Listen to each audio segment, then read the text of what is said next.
Osiris. Hey, this is Brendan from Humphreys McGee. This podcast is part of the Osiris podcast family. Osiris is a growing community of music and culture podcasts connecting music fans with conversation, commentary, and of course, lots of music. Osiris works in partnership with Relics Magazine. Hey everybody, thanks for tuning in to GuitarCast. This is your host, Andy Keithley. This episode features author D.F. Lovett, who I had a chance to meet this year at Con of Thrones in Dallas.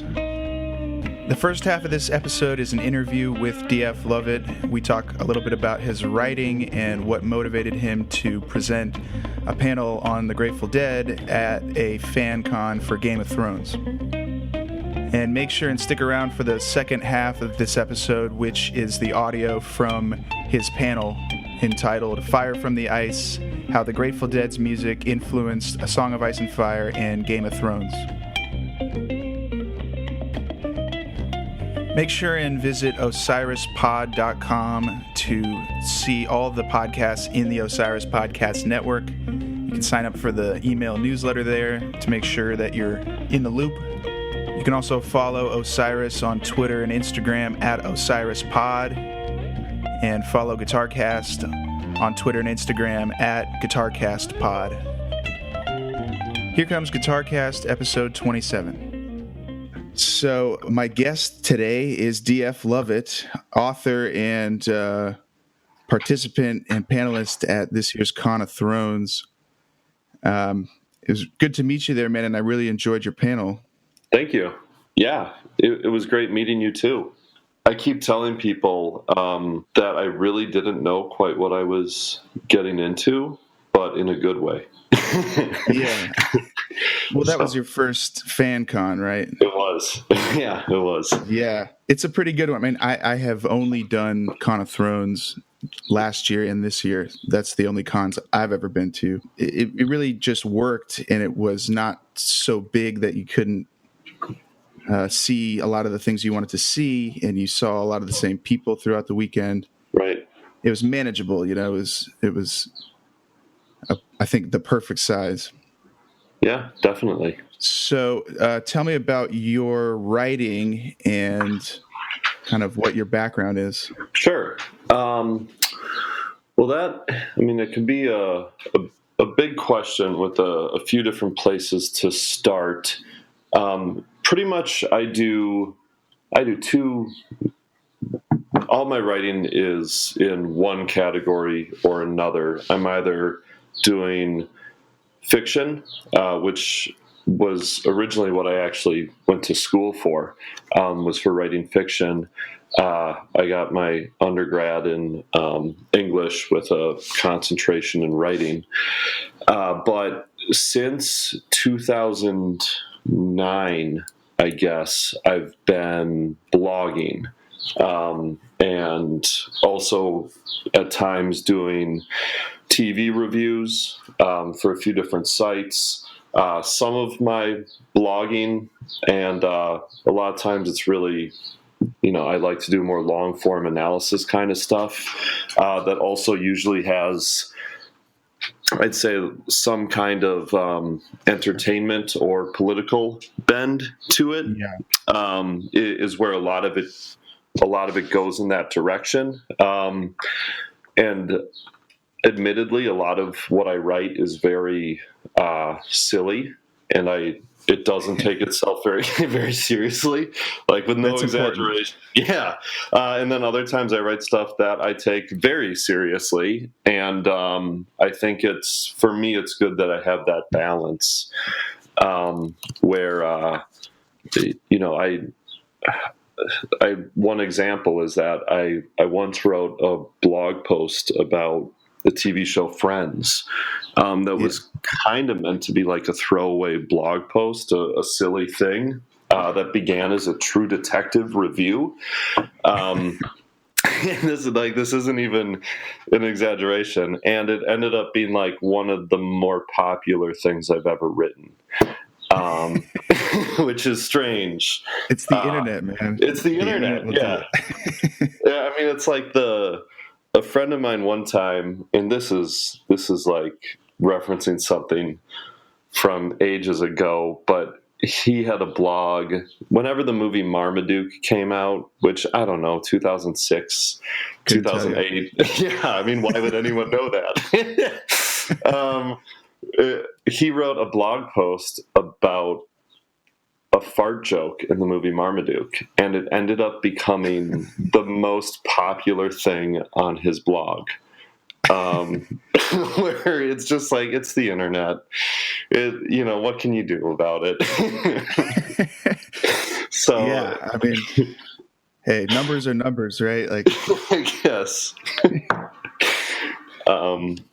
But yeah, that's so my writing. There's some fiction out there that I'm very proud of. In particular, this book, The Moonborn, which is Moby Dick reimagined as a sci-fi story on the moon. And then, meanwhile, I do have a number of other things I'm working on that some are a little more serious, some are more in that silly realm. But yeah, that's a big part of what led me to ever blogging about what we're talking about today, was that that more in between, where it's not my own fiction, not my own work, but it is my own analysis that I might take a little more seriously than, for example, a Fast and the Furious blog post, which I have written strangely multiple things about Fast and the Furious. So there's so many of them. Yeah. There's so many. Yeah, it's the gift that keeps on giving. So the panel that you did at Con of Thrones was it was kind of like the Grateful Dead's underlying themes throughout A Song of Ice and Fire and Game of Thrones, and I really was just so excited to see this on the schedule, and because I had sort of, you referenced this in the panel about at the time that George did that interview and everybody came out with these blogs about, he confirmed it, it's all about Grateful Dead, he's a huge fan, but then that's not actually what he said. It's not really actually what happened. I know, and it's such a perfect example of internet and fandom and things getting excited about something and running with it, and maybe losing the truth somewhere in there. Absolutely. Yeah. But so let's talk about your history as a Grateful Dead fan. Sure. How'd you get into the Dead, and where'd you go? Sure. Well, I have to be a little cautious in how I frame this, because I don't think that I could truly claim myself to be a Deadhead. I'm with you. And I know that you yourself avoided that title just now. It's an honor. That's more of an honor. It is, yeah. And I think something worth noting is there were two full-blown legitimate Deadheads who were at Con of Thrones. And the reason I would say true, and obviously there were a few as well, but a few others. But it was Terry, who I think you had a chance to talk to him, who he actually saw the Grateful Dead live. That's Jerry Garcia, Grateful Dead. And then his wife, Pamela, who both of them, huge fans. I'm assuming they're going to end up listening to this, so hi guys. But they were true Deadheads, where I'm somewhere. Here's my own story of the Dead. Like a lot of people, too young to have ever seen Jerry Garcia, where he would have died when I was 8. And I don't think my parents were really going to, not that I had any idea who he was. I was 9, and I actually remember I was in the van with my family driving from some trip, and I heard the NPR news update. Wow. about Jerry, and I remember that moment, but I was 9 years old. Yeah. Support for this podcast comes from Zuri Food, all natural, all human grade dog food, offering 4 different diets to optimize nutrition for your pup, and now 2 different kinds of dog treats as well. Visit www.zurifood.com today to order yours, because pups are people too. So when the Grateful Dead started making more sense to me was I got a record player from my parents in high school. And along with that came a lot of vinyl that had been sitting around unlistened to and unappreciated for a while, just because there hadn't been a record player at my parents' house. I hadn't had one. But there were a whole lot of records around, a lot of albums, and that included Working Man's Dead by Grateful Dead, obviously, their 1971 album. And so I put that on, and the first very accessible Grateful Dead record. The first song is Uncle John's Band, which immediately that's a song that you hear, and it connects to almost anybody in the world, where it's just it's very beautiful, accessible music, and I think it's no coincidence that meanwhile that's where the title of the talk came from at Con of Thrones, is the fire from the ice. Yeah, and so. What's funny about that is I know that I was reading the book Grapes of Wrath for school at the time, and this is just another example of maybe this has always been kind of how my mind worked. I remembered thinking that song seemed like it might be in some way alluding to ideas from the Grapes of Wrath, and I think my only real evidence for that was that there's an Uncle John character in Grapes of Wrath who's really one of the main characters, and it's set in Central Valley, California, right? Yeah. Well, at least it ends up there, and almost all of Steinbeck is set in that area, and there is a lot of the motifs of rivers. And the whole song is down by the riverside, like a lot of their music. And so that's where that began. I've never written a blog post about whether or not Uncle John's Band is based on the Grapes of Wrath, because I don't think there's quite enough there. But that is something that, so I guess even at that point, I was always thinking those kinds of things. Then I think, like a lot of people, college is when Grateful Dead meant more to me. I actually lived in, for lack of a better words, a hippie commune during college. Not common. Yeah, the politically correct way to describe it would be an intentional community. That's how we branded ourselves. It was called the Homestead. And in particular, there were a lot of cassette tapes of the Dead in the basement there. And you don't say. Yeah, believe it or not. And so this was in Granville, Ohio. Denison University is where I went. And oddly, Denison is, I think, the only college that's actually referenced by name in Skeleton Key, which is the encyclopedia or dictionary of the Grateful Dead. So during that time, I'd say that I started to listen to and understand their music, in particular their live music, more. At the same time, though, I'd say that on some level I had a bit of a love-hate with some of the culture surrounding it, where it's, right. For example, we also, at this hippie commune intentional community, we also had, we had 17 pictures or posters of Bob Marley in one of the cabins.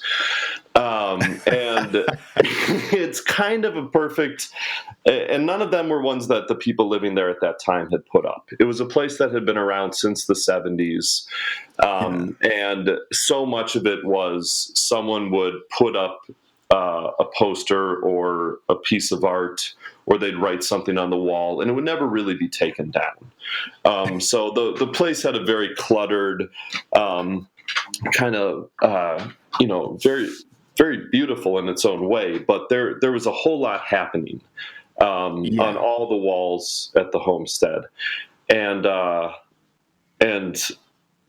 think that that some of those things, Bob Marley, Jerry Garcia, there can be something a little bit trite and frustrating about the college obsession with it. It's not that different from a Scarface poster in a dorm room. Or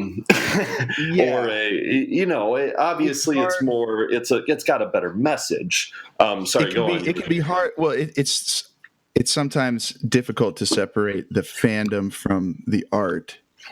And in the Grateful Dead's case, as with a lot of other bands, the fans might turn some people away. Yes. When they don't even listen to the music or consume the art, Yeah. Or there can just be, in a way, it is not that different from Game of Thrones in terms of the fan base, where it's such a wide spectrum. It's funny. People keep saying to me, "Oh, you must be a really big Game of Thrones fan." And I'm like, I'm not that big of one. And they're like, didn't you just go to something called Con of Thrones? And you came back with like a bunch of new T-shirts and like you've written on your blog. And I'm like, yeah, but I'm not that big of a fan. It's like the Deadhead thing. It's like I'm a fan, but I wouldn't consider myself like a Deadhead. Right, exactly. And so to me, it's like I'm not that big of a fan because, for me, my experience going to Con of Thrones was like I went and I met 1,000 other people who are just as big of fans as me, if not more so.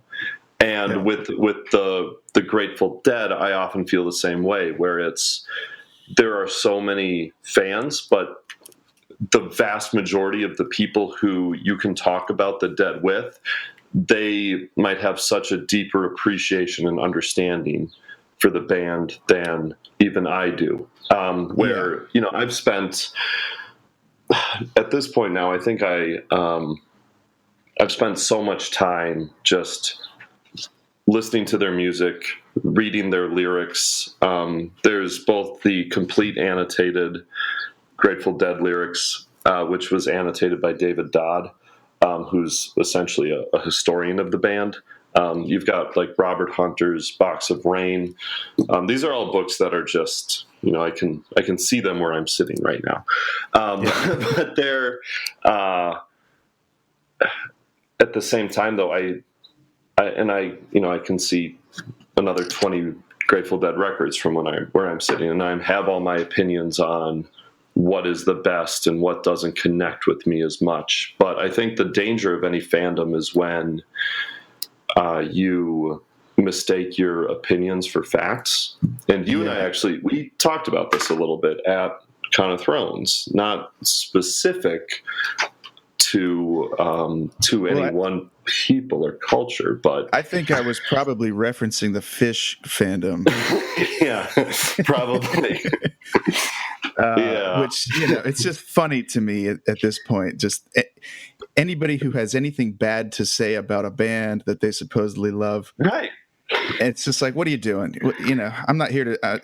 I got nothing bad to say. And you're deep in that fandom. Yeah, but I'm still the new guy. Exactly. And I get it. My age put me in a spot where I found the bands that I found. And did what I could and went to the shows that I could make, Sure. And, but it's just always funny to me. I don't let it bother me, but it's very funny when I see people just trashing a band. Like during the Dead and Company, the tour opener a couple of weeks ago, and they did the free YouTube broadcast. Yeah. and there's all these people just trashing the band. Well, and I'm like, what are you here for? Why are you doing this? it's just a bizarre. I think some people, and I mean, admittedly, I was a little bit baffled when I first heard that John Mayer was gonna be the new frontman, or however the news first. However you want to, but it's not the John Mayer show. It's not at all. Yeah, it's very faithful, and I think they sound fantastic. So. No, I do too. I think they're awesome. And for me, I think you and I are nearly the same age. But John Mayer, when we were in junior high, I guess, or high school, his music was all over the place, and it was certainly not something that I was really interested in listening to at that time. And now I have this really high opinion of him. I think he's incredible. I follow John Mayer on Instagram now, and just everything he does on there I think is great. And his whole presence and personality in this, like he's this kind of celebrity you don't see very much of now. Yeah. I met John in Los Angeles. I started working at the Village Recorder Studio, and he has a room there. He's had a room there for a long time. And so I kind of was seeing John here and there at the studio, and he just struck me as a guitar player, just a guy who was obsessed with guitar, who wanted to learn more and find out more about different players. And so the evolution to Jerry Garcia made perfect sense to me. My old band, the Get Down Boys, were playing downtown Los Angeles one night, and this guy comes up to the stage and says, "Hey, can I grab my guitar and play with you guys?" And we kind of shield the light from our eyes, and it's John Mayer, and we're like, "That's awesome." Well, sure, man. And we're doing traditional bluegrass, and he just he sat in on 3 songs, and it was all. He wasn't trying to grab spotlight in the slightest. He was just there to jam, and it was pretty cool experience. But I got nothing bad to say about John Mayer. He's an unbelievable guitar player. I think he also just seems like a very positive person, and that is something I think that's just so important right now in the state of society where things are so divisive. And he seems like he's actually oftentimes he's so positive. And I think that you'll see some people in any fan base who they remember the way things used to be, and they want it to be the way it was. But for the most part, it seems like everyone has, embraced him. One of the places that I don't know if you're a Redditor at all, but the Grateful Dead subreddit is one of just the most positive communities, and so much of it is. I like to just look at it because that's pretty rare for Reddit. it's pretty rare for a Reddit community to just be positive, and you would think, especially because it's the Grateful Dead subreddit, not Dead and Company, not the Dead. It's called Grateful Dead, but it's still so positive, and a lot of it is a mix of history. But it's it'll be a picture from 50 years ago, and then it'll be a quote John Mayer said last night, and it's all just positive together. Or it'll just be someone saying, "Hey, check out my new T-shirt." And you don't see enough of that on both social media and especially Reddit these days. Hey, this is guitarist Adam Levy. For more GuitarCast, visit guitarcast.net. And while you're there, throw $1 in the tip jar to support this podcast. So tell me about when you're preparing this panel. Sure. And your Game of Thrones, how did that hit you in a way that you wanted to present this to everyone? So it started, and I don't want to say too much of things that I say again, because I don't want to steal from what I'm going it's to be. It's all in the panel. Yeah, but what I would say is that when I first decided to write about this in early 2016, after being a fan of both The Grateful Dead and Game of Thrones and A Song of Ice and Fire, all of that. But what I was really bothered by was it seemed like it was never a conversation or a concept where people actually went deeper with it. Which was so odd to me, and I think it was largely because there's so much that you can say about Game of Thrones. There are, as we saw at Con of Thrones, there are so many directions that you can take it in, where you can deeply analyze. You can deeply analyze the battles or the lineage, or Right. you can. Something that I'm not too interested in is predictions about what will happen. Although I have done that myself. You can go in so many directions with all of that, but what I couldn't find a single article that I thought did justice to the connection between the Grateful Dead and George R. R. Martin. It's a very strong connection. Yeah, and I still don't think that you can do justice to it, or I don't think anyone has done justice to it, including me. I've written about it. I've written 3 relatively long articles or blog posts about it. I did a 40-minute talk that you were at. We're talking about it now, and I still think that I have another 50,000 words to write about it. Of course. One example would be I, as a handout at the end of the presentation, I annotated the lyrics of Direwolf and What Has Become of the Baby. So one of the most popular songs, and then one of the rarest, or maybe not even rare is the right word, a song that was literally never played live, right? But whose lyrics are these really complicated, poetic, straight up referencing Coleridge. And, if you just look at those, and I'm certain that George R. R. Martin has read all of the lyrics by the Grateful Dead before, that he probably listens to them all the time. There's no way that he was a non-fan. If you put him in the place that he kind of came up in, he's in New York in the 70s. Right.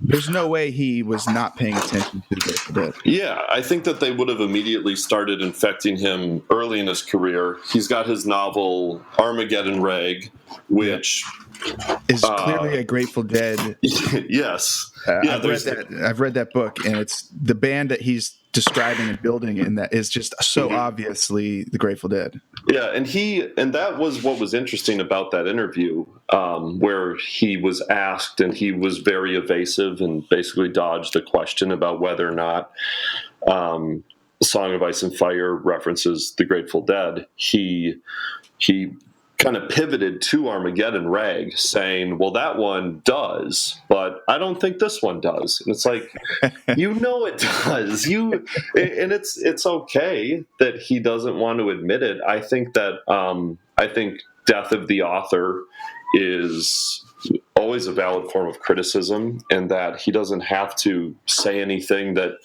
he doesn't want to say. I actually think that at times George R. R. Martin says a lot more than he needs to say. He doesn't need to comment on Targaryen lineages. Anything he says, every single thing that comes out of his mouth is canon, and just very seriously. So it's like, I would watch what I say too. Yeah, and every sentence he says becomes an article in a blog post. Everything that comes out of his mouth is a podcast. I mean, we're doing panels on it. Right. And people will just pounce on it and immediately turn it into something. And so I don't blame him at all for not wanting to. I actually think if he said, you know what, there's an island called Fenario that's near the Summer Islands, and yes, that is a direct reference to the Grateful Dead, I'd be pretty irritated. I think that there's fun to the mystery of it, and it's better if we have to like guess at stuff still. Yeah, so I think, and I really do mean it when I say I don't think that anyone has truly done justice yet to covering the topic. There is a good YouTube video out there that's called, I think it's called The Terrapin Conspiracy, that the creator of it originally left it as a comment under one of my blog posts, just saying, "Hey, what do you think?" And it's the entirety of Terrapin Suite with pictures from Game of Thrones throughout it, and it's worth watching.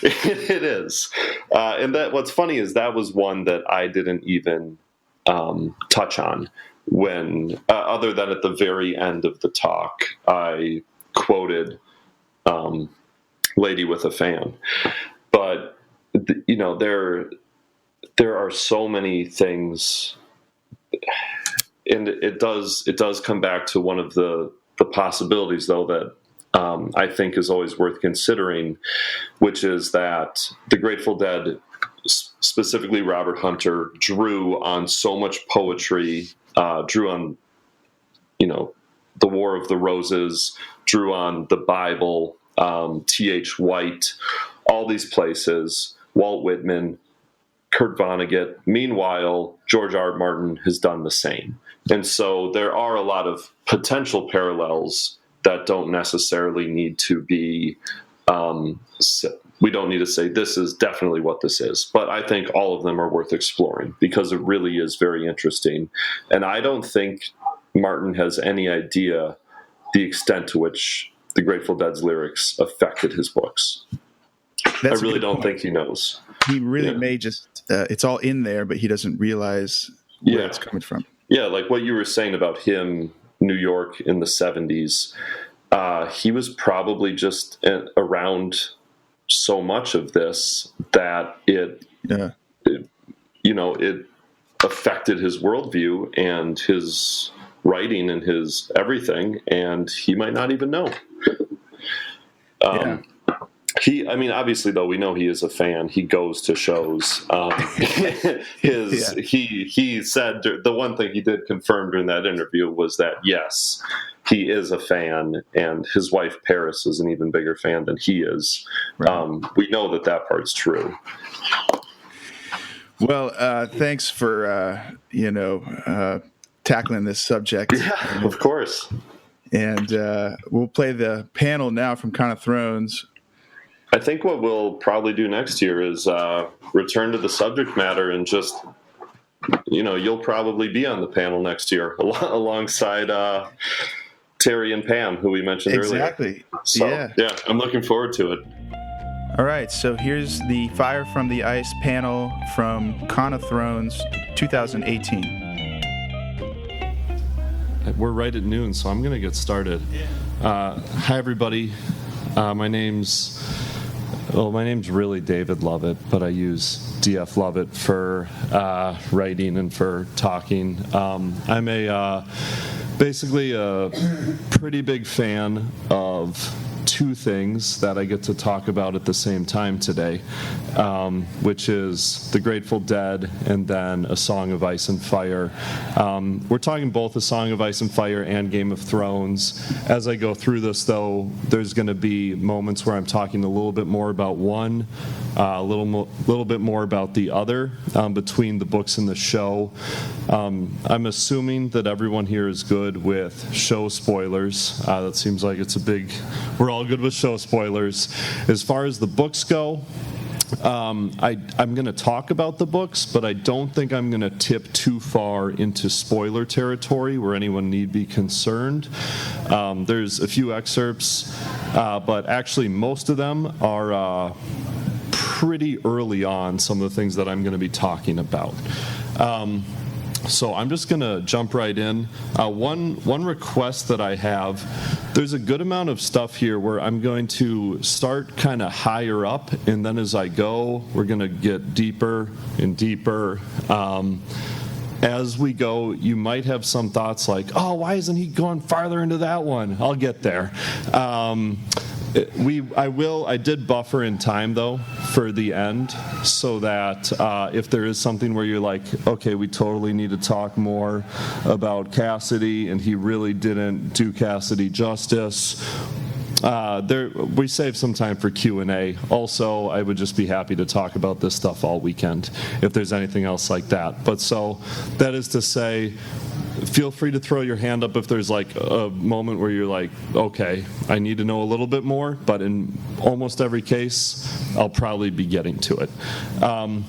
So jumping right in here, what we're going to talk about is I'm breaking it down into 4 categories. There's what we know, as far as connections between A Song of Ice and Fire and the Grateful Dead go.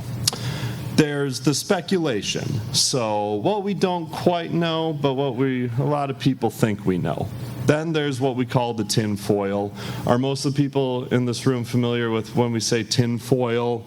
Talking tin foil hats, conspiracy theories, the really out there stuff. We're going to get into some of that.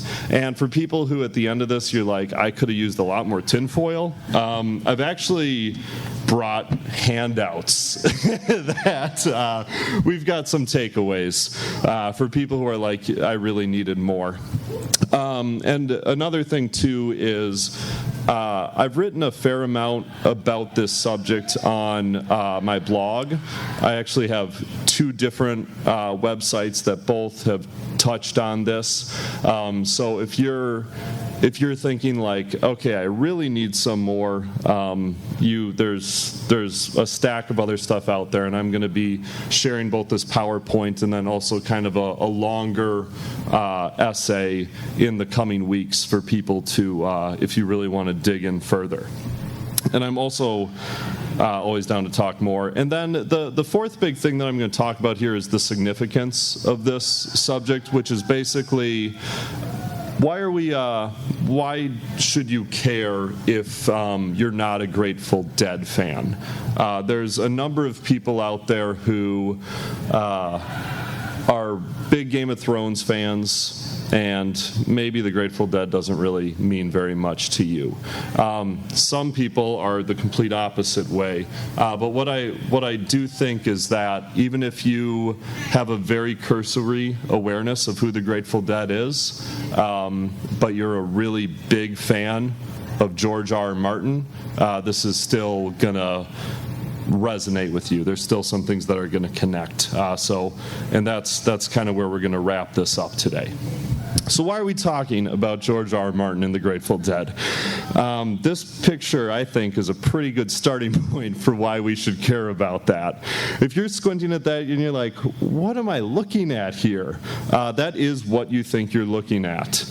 That is George R. R. Martin. I think you know which one he is. That is also the remnants of the Grateful Dead who are now Dead and Company. And yes, that guy on the left is John Mayer. If you're staring at that and you're like, what? Why is this a picture? For those of you who are less familiar, John Mayer now tours with Dead and Company, and George R. R. Martin is a very big fan, to the extent that, yes, he goes backstage and he gets his photos taken with the band.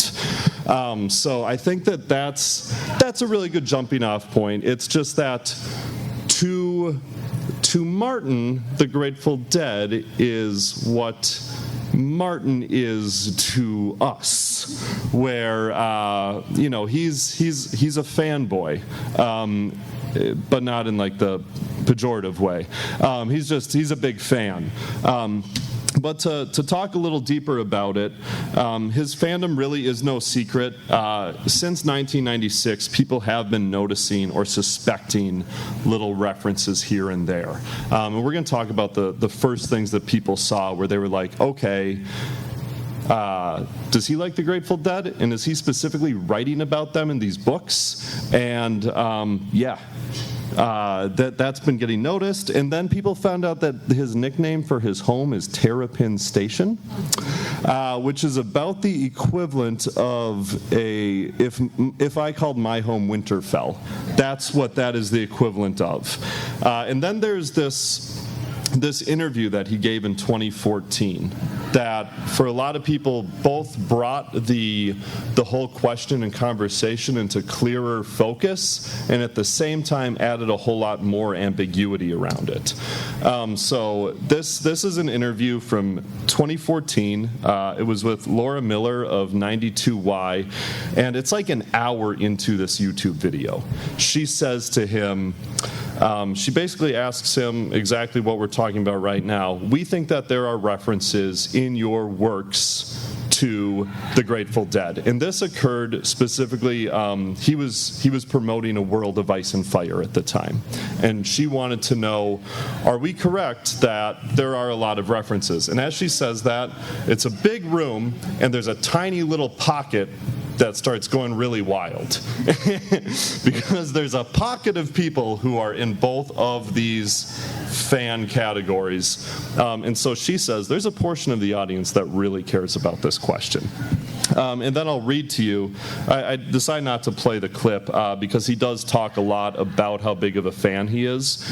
And then he finally, and I do recommend it, along with a lot of my other references. You can find it after this. But he says, I'm certainly a fan of the Grateful Dead. I do have Grateful Dead lyrics always coming around, rattling around in my head. Ripple is one of my favorite songs of all time. Maybe it's some other people's favorite song too. But in this book, I don't know. Which it's like, okay, you were about to confirm it. And then you're like, I don't know.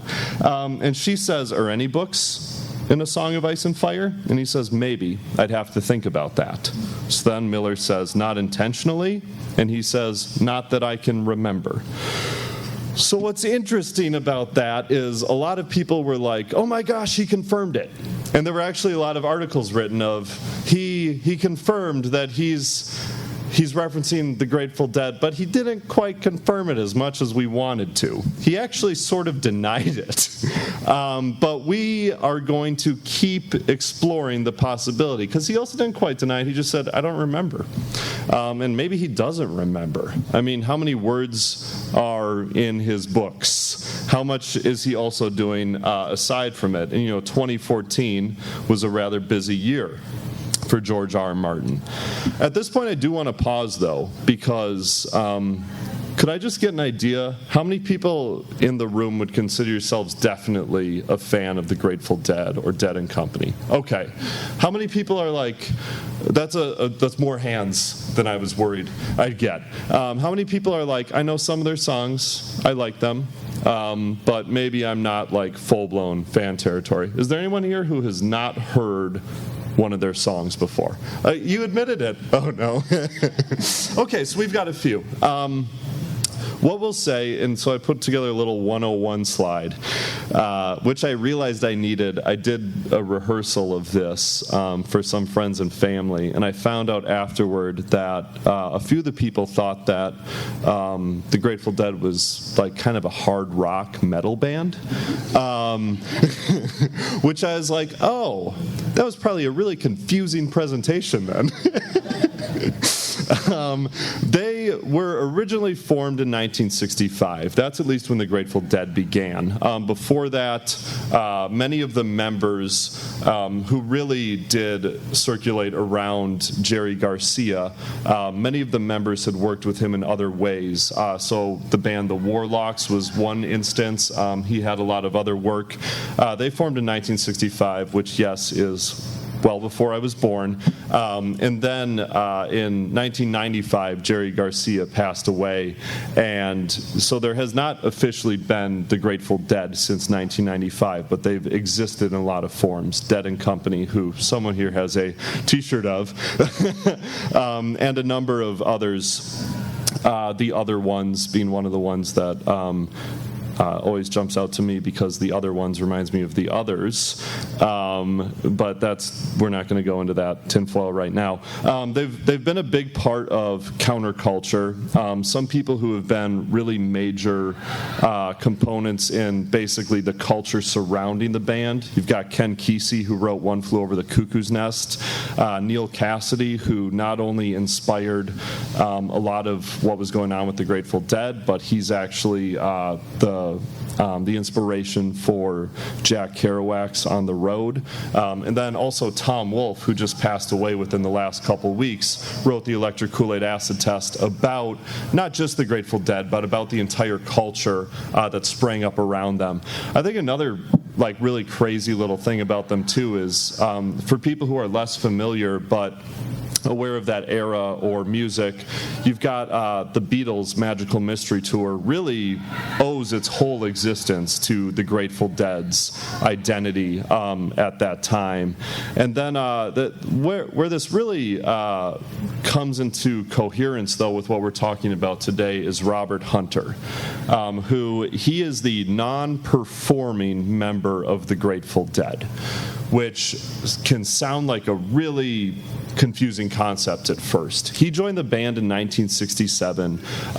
He had played some music with Jerry Garcia before that, but basically he was a poet, a lyricist, who started writing down poems and lyrics and mailing them to Jerry Garcia, who then turned them into songs.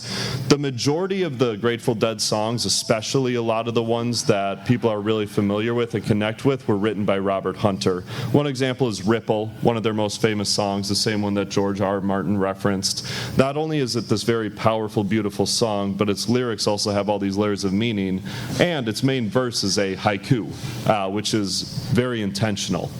The last note that I think really matters about the Grateful Dead that becomes relevant in this conversation is the nature of their songs.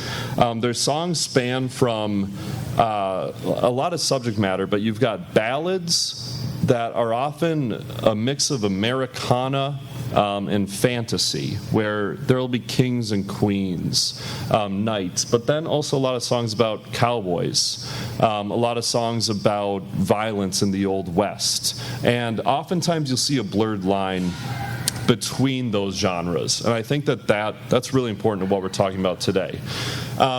Another thing I really like about Robert Hunter that makes him relevant to this conversation is that when you press him for things, he can be just as evasive as George R. R. Martin. So we've got Martin saying, I'm not really going to admit whether or not blank, blank, blank. We know that he does that a lot. He did that with whether or not the Grateful Dead had a strong impact on him. This is just a brief interaction with Robert Hunter from Relics magazine.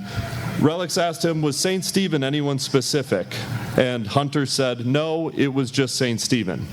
So Relics said, you weren't writing about someone, you were writing about something? And Hunter said, yeah, that was a great song to write. So, okay, he really didn't like to explain too much of his work, which reminds me a little bit of David Lynch. David Lynch, this is one of my favorite interactions, where he said, believe it or not, Eraserhead is my most spiritual film. Oh, please elaborate. No. And then I had to include this because I was telling some friends of mine about this, and one of them, Ernie, who's the guy on the far right in that picture, Ernie was like, oh yeah, we were at the Fare Thee Well tour, and Hajir said, I just saw George R. R. Tolkien walk by. And for me, that just kind of was like, yeah, these fan bases don't always align, do they? My PowerPoint's been... Okay, there we go. And so now let's talk about what did first inspire people to ask George R. R. Martin about this. What were people noticing? Right away, on a very cursory level, there are a lot of reasons to wonder if the Grateful Dead owes something if Game of Thrones owes something to the Grateful Dead. Immediately you have the Weirwoods, named after Bobby Weir. There's the place, The Mountains of the Moon. There's also the song, The Mountain of the Moon. There's the song Cassidy, which that's the only one on this list whose name doesn't immediately make you think of the Grateful Dead, of Game of Thrones. But then you look at the lyrics and it's about a wolf lying next to a silver stream and all these much deeper concepts. Then there's the catchphrase, steal your face. This logo right here is known as the Steely. Steal your face within the song He's Gone. I'll touch on that a little more, but I think you can see which character I'm referencing with that one. And we saw a clip of that in the Shakespeare of Thrones earlier. Then there's Eyes of the World, Bran Stark. There's Dark Star. That's the one books only where we end up there. And then, of course, there's Dire Wolf. And I had to say, before you ask, all right, now are you just kind of piecing all this together? I do want to explore the four possibilities here of how much Grateful Dead actually inspired these works. The first option is that he definitely intentionally references the Grateful Dead all the time throughout A Song of Ice and Fire. He also denied that. So I think we have to remember that he said, I don't remember. If I did that, I don't know. Which leads us to our second possibility, which I think is the most likely when you look at a lot of this, which is that he unknowingly references the Grateful Dead throughout A Song of Ice and Fire. And I'm going to talk about one very specific example of how I think that if he's not intentionally referencing the Grateful Dead, then he still is referencing them, he just doesn't know it. A third option is that he drew from a lot of the same inspirations as Robert Hunter and the Grateful Dead. I'm showing a picture of Joseph Campbell's The Power of Myth there because if you're not familiar with it, Joseph Campbell wrote about the hero with 1,000 faces and the hero of the journey, wrote a lot about archetypes, and Mickey Hart from the Grateful Dead actually played the drums at Joseph Campbell's funeral. And meanwhile, George R.R. Martin has blatantly said, yes, Joseph Campbell is an influence. So at the very least, we've got two parallel journeys of a band and a series of books and a show influenced by Robert Hunter and the Grateful Dead. Or we're just conspiracy theorists, which maybe with some of these there's a little bit of truth to that. So now let's talk about Dire Wolf. This is the big one. It's the good starting point. When I talk to someone who's like, well, yeah, but are they really related? I'm like, well, have you listened to Dire Wolf or read the lyrics? Because I think that's a very big connection, and that is where a lot of times people start. I'm going to go back to this page for 1 second. This is a drawing out of the annotated Grateful Dead lyrics by David Dodd. One thing that I've noticed, though, and that's part of what led me to write more about this and to want to do this talk, I've noticed that people often talk about the connections between the Grateful Dead and Game of Thrones, but maybe don't go as far into it as possible. So I decided I'd rather go way too far into it than not far enough. And so that's part of why I've brought annotated lyrics of a number of Grateful Dead songs. So that's that takeaway I mentioned. And this is one that I've written about at length, where if any of you have ever had a chance to take a look at my blog, this is one that I specifically started with this when I started writing about it. And I want to start just by reading the first 4 lines of this song. In the timbers of Fenario, the wolves are running round. The winter was so hard and cold, froze 10 feet 'neath the ground. So that was written by Robert Hunter in the late 1960s. It was first performed in 1969, recorded for Working Man's Dead. And here's why I think there really is a connection here. So something that many people don't know is that dire wolves were not invented by George R. Martin. They also were not invented by Robert Hunter. They are real, or at least they were. They're extinct now. And this is a picture to scale here of Canis lupus and Canis dirus. I think I'm pronouncing that right. So the real dire wolf, and don't worry, this isn't just going to become science for the next hour, but the real dire wolf, an extinct animal, lived during the last ice age, lived in the Americas, about 125 to 175 pounds as an adult, a stronger wolf than today's gray wolf, stronger jaws, shorter legs, so actually might have in some ways looked like a smaller animal, and then a less intelligent animal as well. And here's why this really matters, is because, I'm going to come back to this in a second. I guess I'll mention this right now. This does become relevant again. Dire itself, terrible, dreadful, appalling, but also most importantly, ominous. And I think that when you look at the role of the dire wolves in A Song of Ice and Fire, right away at the beginning, they are an omen. They find a dead dire wolf in the ground next to a dead elk. They've killed each other, and there are 6 baby dire wolves. Ultimately, that's an omen. It can be interpreted in a lot of ways. We still don't know how all of it's going to end, but that is very much what dire does mean within the book. We should consider now, though, the dire wolf that Robert Hunter described, and also why he described it. He refers to the dire wolf as 600 pounds of sin in the song Dire Wolf, which was written in the 60s. Before that, there is no mention of a dire wolf being a large beast. In either fantasy, history books, science, dire wolves were not some giant 600-pound creature. So, then we've got this dire wolf. This one's ghost in particular. That might be 600 pounds of sin. Okay, maybe not sin. They're good guys. But yeah, I can see that 600 pounds. And you know, the way it's first described in the original A Game of Thrones, the book, it's Bran looking at it thinking it was bigger than his pony, twice the size of the largest hound in his father's kennel. So immediately we're seeing here that the dire wolf of Westeros, the one created by George R. R. Martin, seems like it owes something to Robert Hunter, and there is no other instance of a dire wolf being a large beast before the books come out other than this song, which means one of two things. He's either referencing the song on purpose or he's referencing the song by mistake.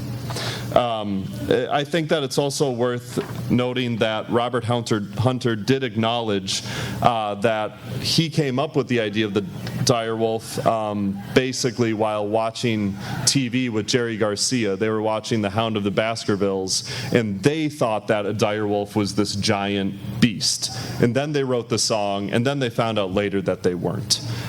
So it's really a story that spans decades, where first they write it back in the 60s, and then you've got years later it coming to fruition.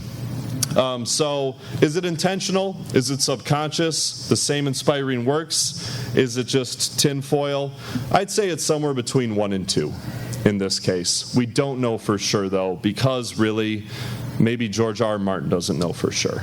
The next big one is the Weirwoods. That's the one where people always point to as well. They say the Weirwoods are named after Bobby Weir. There's no other explanation. And he has not admitted it, unless someone has a clip of him admitting it, which I would love. As far as I know, he hasn't admitted it. The only other thing that I can find, though, is that in 1967, someone wrote a book called The Weirwoods. These are its 2 covers. I have not read this book, but that is the only other thing that I can figure out that Weirwoods might be referencing if it's not Robert Weir. So now I want to talk about some of the other potential parallels. At this point, what I would like to ask is that you accept that either there's a connection here, or we at least want to explore that possible connection. So the song Eyes of the World, it's Bran Stark, right? It's totally about Bran Stark. Steal your face right off your head? Well, yeah, that's Arya, or just the faceless men in general, who are a huge theme in the books. And also it's within the song He's Gone, which has a big element of mourning for a dead man, Ned Stark. If ever I return, your cities I will burn, from the song Peggy-O. I have a hard time hearing that now and not thinking of any of the number of things that could be referencing, but obviously, here's the corollary I've chosen for this one. There's a dragon with matches that's loose on the town. I really like this one. And I didn't even think about this one until this last week, because Fire on the Mountain is very obviously not about a dragon with matches that's loose on the town. It's about someone who's drunk in a bar, and a number of other things. But that line itself is a metaphor, but I think once you start seeing these connections. Then we have Uncle John's Band, which, for those of you who aren't familiar, the title of the presentation today, The Fire from the Ice, comes from a line within Uncle John's Band. Uncle John's Band has all these possibilities for things that could have inspired George R. R. Martin. We've got the same story The Crow told me. That goes on to say it's the only one he knows. Their motto is, don't tread on me. Their wall is built of cannonballs. Sounds like Wildlings. Their motto is, don't tread on me, we do not kneel. He's come to take his children home. Okay, maybe I'm getting into the tinfoil with this one, showing the Night King with that. But that's, once you're looking for it and you want to see it, I just think that you see it everywhere. A friend of the devil is a friend of mine. I think that the song Friend of the Devil, when you look at the song Friend of the Devil, it begins with someone who's running from the law, then it turns into someone who's running from the devil, then it's someone who's running from the law again. And throughout that, they're allied with the devil, and it really is about the allegiances we make. The devil will lend you more money, but it's going to catch up with you. And also, chased by 20 hounds is one of the elements of it. I can't help but see Theon in that song. And I am a Theon defender, so we were talking about that earlier. Or at least he makes me sad. I don't know if you can even see this one. This is supposed to be a picture of Ned next to Lyanna. The song, It Must Have Been the Roses. I don't know, It Must Have Been the Roses. All I know is I could not leave her there. It's a very sad song, a very moving song. And now I can't hear it without thinking of Lyanna Stark. And it talks about her long brown hair. Again, is this intentional? I don't know. But once you see these connections. But let's talk about the other thing that I teased we would get into here. And this will tie back around. There is the other possibility that the Grateful Dead and George R. R. Martin are independently building on literary traditions. Everyone's familiar, the Once and Future King, major influence for A Song of Ice and Fire. Maybe I shouldn't have said everyone's familiar. I've heard people talk about it a lot. Walt Whitman's Song of Myself. And then the other one here, there's so many references that you see in both The Grateful Dead and in Game of Thrones, but I've really noticed a fair amount of Vonnegut in each. The Grateful Dead, there's no secret of it. Something that they've pointed out, or they didn't have to point it out, they named their publishing company Ice Nine, which is a reference directly from Cat's Cradle. Cat's Cradle, in turn, I think might have inspired the Lannisters. And that would be a conversation for a year from now. But basically, you've got a family where you've got this overpowering shadow of a father, the 3 children, 2 boys and a girl. One of the sons is a dwarf, and the world ends in an ice-themed apocalypse. So I can't help but see corollaries between those.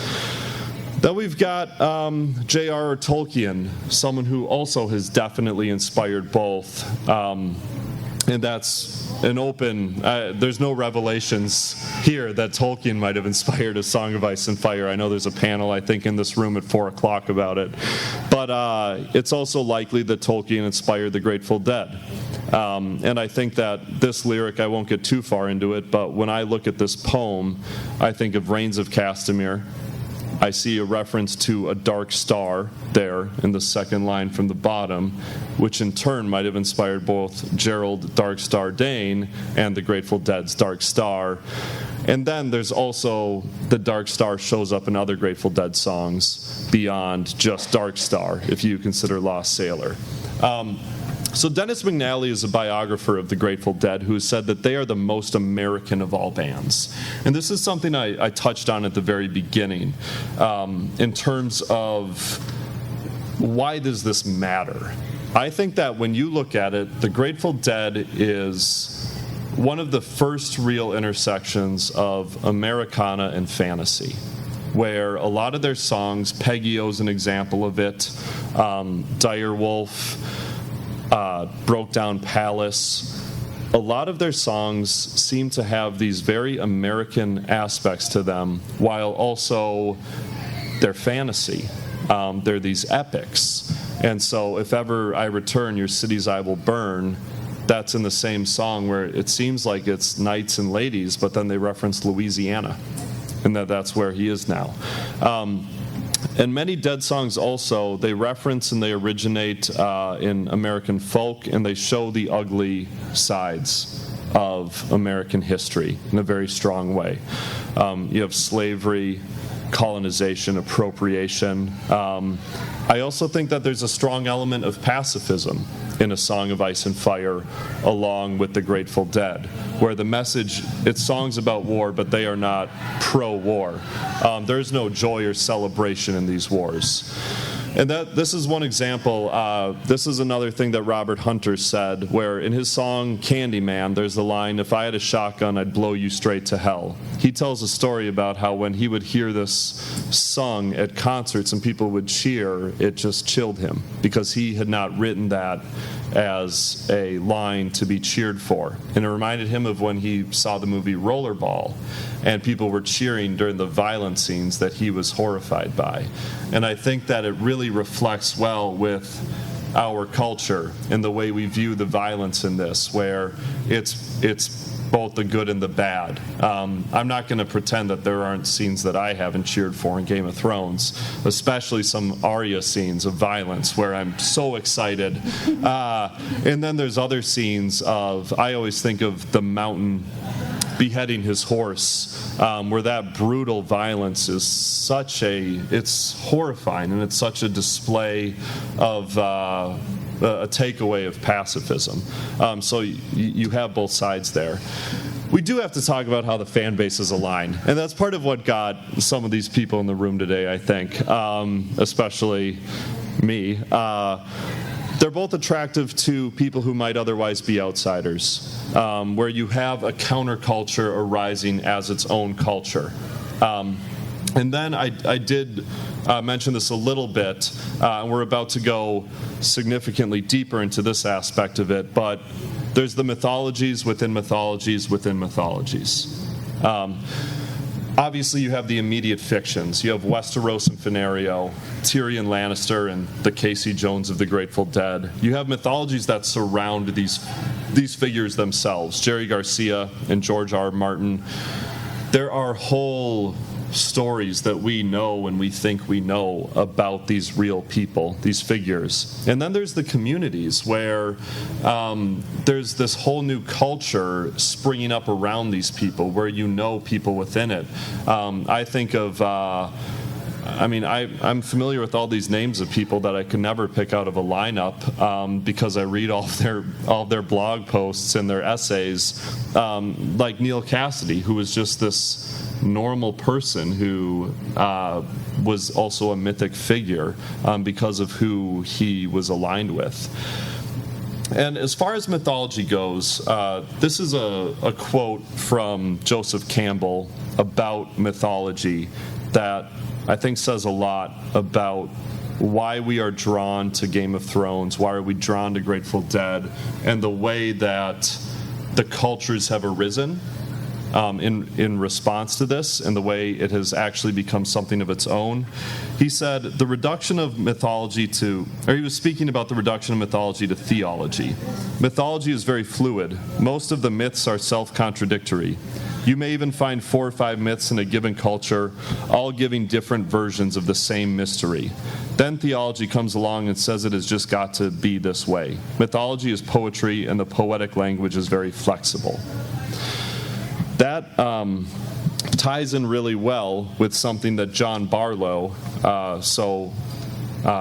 for once, I'm referencing someone other than Robert Hunter, who wrote lyrics for the Grateful Dead. But John Barlow was talking about the song Cassidy that he wrote, and he said, Grateful Dead songs are alive. Like other living things, they grow and metamorphose over time. Their music changes a little every time they're played. The words, avidly interpreted and reinterpreted by generations of Deadheads, become accretions of meaning and cultural flavor, rather than static assertions of intent. By now, the Deadheads have written this song to a greater extent than I ever did. And then, look at what we're doing right now. We're all here to just talk and analyze. There's only 5 books and 7 seasons of a show. That's so little for the amount of words and energy that we have brought to it. And the reason is because there is something so powerful, the mythology. I think one of the greatest things for A Song of Ice and Fire, actually, is that it has broken into 2 different branches now, and even 3 if you consider the comic books, where there is now more than one Jaime Lannister. There's more than one Stannis, where it's moving truly into mythology. And it's not rooted in some of the strict theology that you see with a lot of films and movies and TV shows that are out there. So that's ultimately, I think, the importance of that. If anyone's concerned that I didn't go deep enough with some of the real crazy analysis, I did tell you I brought these handouts. A few things. These are my real hot takes on what the Grateful Dead proves. I really think that the song Direwolf proves that Arya Stark will murder Cersei Lannister. Or at least I believe that if Cersei Lannister is murdered by Arya Stark, it's because of the song Direwolf. And I've annotated my proof. It would be really painful to read through it all right now. The other one is the idea of this mythical land Fenario, which is referenced in Direwolf, Peggy-O, and then if you kind of read between the lines, Terrapin Suite and Mountains of the Moon. I do think that there's a strong likelihood that Fenario inspired maybe one or more of the kingdoms of Westeros, or maybe Fenario is on some level Westeros. That's what George R. Martin has interpreted it to be. And if you start really looking at those songs and their lyrics, those are 4 of the strongest songs that seem to have a connection to Game of Thrones, and all 4 of them seem to involve this mythical world. And then we've got this song, What's Become of the Baby, which has never been played live. The lyrics are impossible to understand, but if you read Box of Rain, Robert Hunter's book of poetry and lyrics, it's one of the ones in there. It's also been annotated really well by David Dodd, who's one of these Grateful Dead historians. And that's the one other one that I annotated the lyrics for. If anyone's walking away from this really thinking, wow, I could have used a little more of that one, I think that it's really, really possible that the song What's Become of the Baby has strong ties to Craster's son and either the others or the White Walkers, whichever you choose to call them. So you know all the rules by now in the Fire from the Ice. And then just the last note that I think is good to end on is Terrapin Station. The message of Terrapin about the storyteller, his job is to shed light and not to master. So at a certain point, you just have to tell the stories and the stories within the stories, and then just let everyone else figure it out. I think that's what George R. R. Martin's doing. So that's all I've got, unless anybody has questions or anything else, comments, anything I missed. Cool.